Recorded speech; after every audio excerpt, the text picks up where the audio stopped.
அனைவருக்கும் வணக்கம்.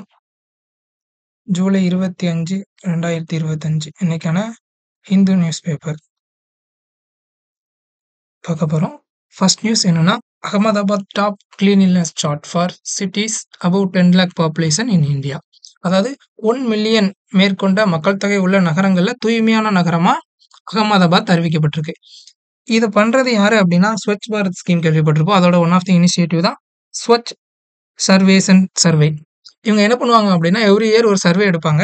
அதுல தூய்மையான நகரங்களா சில நகரங்கள தேர்ந்தெடுத்து லிஸ்ட் பண்ணி அறிவிப்பாங்க. அப்படி இந்த வாட்டி இந்த 2024க்கான சர்வே இது. இதுல வந்து ஃபர்ஸ்ட் அகமதாபாத்தும், 2வது போபால், லக்னோ இது 3ம் அடுத்தடுத்த லிஸ்ட்ல இருக்கு. இன்னொன்னு என்ன பண்ணியிருக்காங்க அப்படின்னா, ஸ்வச் சாகர் இது வந்து என்ன அப்படின்னா, இது வந்து இன்னொரு இனிஷியேட்டிவ். இது இந்த இயர் தான் கொண்டு வந்திருக்காங்க.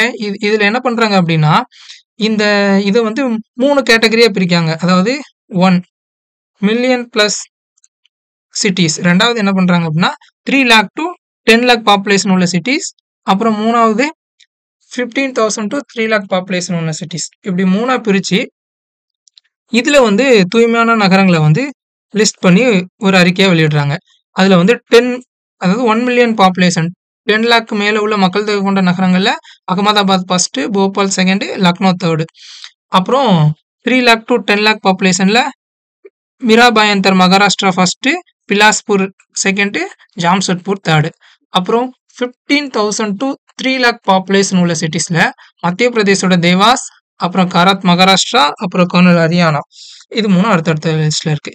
இன்னொன்னு என்ன அப்படின்னா, இந்த award for the best Ganga town. அதாவது கங்கை நதி சுற்றுப்புற அந்த கங்கை நதி ஓடுற சுற்றிய பகுதிகளில் தூய்மையான நகரங்களா ஒரு லிஸ்ட் எடுக்காங்க. அதுல வந்து பிரயாக்ராஜ் கேள்விப்பட்டிருப்போம். சமீபத்தில் திரிவேணி சங்கமும் கும்பமேளா நடந்த இடம் இது வந்து ஃபர்ஸ்ட் இடத்துல இருக்கு. அடுத்த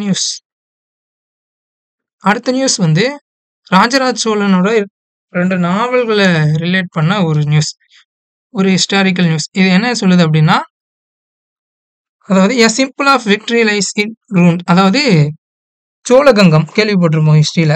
ராஜேந்திரன சோழனுடைய வெற்றி நினைவா உருவாக்கப்பட்ட ஒரு இடம் கங்கை கொண்ட சோழபுரம். அது பக்கத்துல இருக்கிற ஒரு குளம், அதாவது ஆர்டிபிஷியல் குளம் ராஜேந்திர சோழனால உருவாக்கப்பட்டது. அதாவது இந்த சோழன் பேர்ல வந்து ராஜேந்திர சோழன் எதுக்கு ஃபேமஸ்னா, இந்த மாதிரி குளங்களுக்கு ஃபேமஸ். அதாவது நீர்நிலைகள் மேலாண்மைக்கு ஃபேமஸ். அவர் உருவாக்குன ஒரு குளம் தான் சோழகங்கம். அதாவது என்ன சொல்றாங்க அப்படின்னா, a tank spread over 17 kilometre 17 kilometre it at once occupied 60 miles. அதாவது 16 மைல்ஸ் இருந்தது, இப்போ வந்து 17 கிலோமீட்டர் தான் இருக்கு. அதாவது இந்த நியூஸ் நம்ம எதுக்காக பார்க்கணும், prime minister Narendra Modi's proposed visit on July 27 coming July 27 வந்து பிரைம் மினிஸ்டர் வந்து இது விசிட் பண்ற வராரு. அதாவது இது இல்லை, இதுக்காக வரல, அவரோட விசிட்ஸ்ல இதுவும் இருக்கு. ஸோ நெக்ஸ்ட் நியூஸ் என்னன்னா, காப்பர் பிளேட்ஸ் கேள்விப்பட்டிருக்கோம். செப்பேடுகள்னு தமிழ்ல சொல்லுவோம். செப்பேடுகள் அதாவது இப்போ வந்து நிலப்பதிவு பண்ண எப்படி பத்திரம் நம்ம பண்றோமோ அது மாதிரி அந்த காலத்துல பண்ணதுதான் செப்பேடுகள். ஒரு செம்புலான ஒரு தகட்டுல வந்து அந்த எதை ஒரு மன்னர் வந்து கொடுக்காங்களோ, ஒரு நிலைக்கோடையா ஒரு கோவிலுக்கோ, ஒரு தனிநபருக்கோ, ஒரு நிறுவனத்துக்கோ எதை கொடுக்காங்களோ அது ரிலேட்டடான நியூஸ் இருக்கும். அது பத்தின நியூஸ் இருக்காது. அது எங்க இருந்து வந்தது, எப்போ உருவாக்கப்பட்டது, அப்படி ஹிஸ்டாரிக்கலான அது பத்தின நியூஸ் எல்லாமே இருக்கும். அது இந்த காலத்துல நமக்கு கிடைக்கும் போது அந்த மன்னனை பற்றியும் அதை சுற்றியுள்ள பகுதிகளை பற்றியும் தெரிஞ்சு கொள்றதுக்கு ஈஸியா இருக்கு. ஸோ இதுல இந்த நியூஸ் என்ன சொல்லுதுன்னா, 4 பிளேட்ஸ் பத்தி சொல்லுது. திருவலங்காடு பிளேட்ஸ், கரந்தை பிளேட்ஸ், அப்புறம் வந்து திருக்கல்லார் பிளேட்ஸ், அப்புறம் ஏசேலம் பிளேட். ஸோ அதை பத்தின 4 பிளேட் பத்தின தெளிவான டீட்டெயில்ஸ். அது எதுக்காக, அந்த செப்பேடு எதுக்காக கொடுக்கப்பட்டது, கோயில்களுக்கா, மக்களுக்கா, எந்த நிலத்தின பத்தினது, அப்படி எல்லாத்தையும் சொல்லக்கூடிய ஒரு நியூஸ் தான் இது. Next Tamil Nadu temple entry authorisation act அது பத்தின ஒரு நியூஸ். அதாவது கோவில் நுழைவு சட்டம் நம்ம ஹிஸ்டரியில பிரீஃபா படிச்சிருப்போம். ஸோ 2019 புதுக்கோட்டை அய்யனார் டெம்பிள், உடையார்பாளையம் தாலுக் அங்க உள்ள ஒரு அய்யனார் டெம்பிள்ல வந்து சம் செர்டன் காஸ்ட் உள்ள பீப்புளை வந்து அலோவ் பண்ணல. ஸோ அது தொடர்பான ஒரு கேஸ் தான் இது. இதுல என்ன சொல்லியிருக்கு அப்படின்னா, வேற ஒன்றும் இல்லை, இந்த டெம்பிள் என்ட்ரி அத்தாரிட்டேஷன் ஆக்ட் 1947 பத்தி அதுபடி இது தவறு. அவ்வளோதான். இதுல இந்த இந்த நியூஸ்ல நம்ம தெரிஞ்சுக்கிறது அந்த இயரும் அந்த ஆக்ட் அவ்வளோதான். Next news constitutional validity of UAPA upheld by high court. அதாவது உபா ஆக்ட் அப்படின்னு சொல்லுவோம். அதாவது அன்லாஃபுல் ஆக்டிவிட்டிஸ் ப்ரிவென்ஷன் ஆக்ட். தடுப்பு காவல் தடை சட்டம்னு நிறைய படிச்சிருப்போம். அதுல வர்ற ஒன் ஆஃப் த லா தான் இது.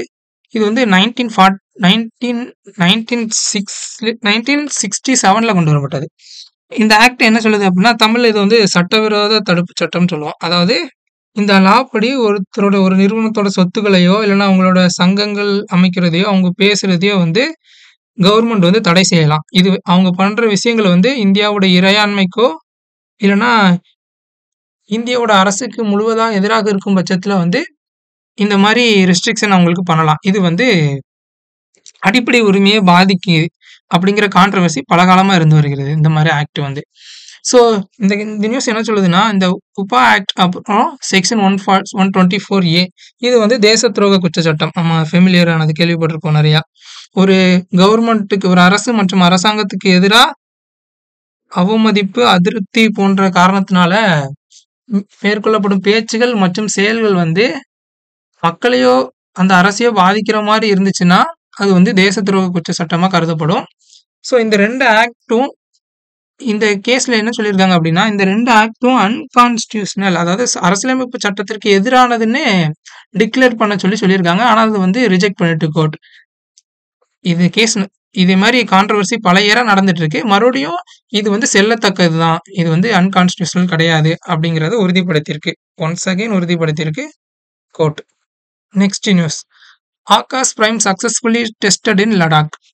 அதாவது சமீபத்தில் நம்மளோட DRDO வந்து என்ன பண்ணியிருக்காங்க அப்படின்னா 3 மிசைல் டெஸ்ட் பண்ணியிருக்காங்க. அதுல வந்து 3 மிசைல் டெஸ்ட். அதுல வந்து ஃபர்ஸ்ட் வந்து ஆகாஷ் பிரைம் என்னதுன்னா, அதாவது வான்வெளி வழியா தாக்குதல் நடத்தக்கூடிய ட்ரோன் மற்றும் மிசைல்களை அழிக்கக்கூடிய ஒரு மிசைல். அதாவது நம்ம S-400 கேள்விப்பட்டிருப்போம், சுதர்சன சக்ரா. கிட்டத்தட்ட அதே மாதிரி தான், ஒரு மினி சுதர்சன சக்ரா மாதிரி. ஸோ வந்து இதை வந்து டெஸ்ட் பண்ணியிருக்காங்க. எங்க அப்படின்னா லடாக்ல. இது தவிர பிருத்வி 2 அக்னி 1 அப்படிங்கிற 2 மிசைலையும் டெஸ்ட் பண்ணியிருக்காங்க நம்மளோட DRDO. இது எங்க டெஸ்ட் பண்ணியிருக்காங்கன்னா ரேஞ்ச் இன் சண்டிப்பூர், அதாவது சண்டிப்பூர் ஒடிசாவில் உள்ள சண்டிப்பூர்ல வந்து இதை வந்து டெஸ்ட் பண்ணியிருக்காங்க.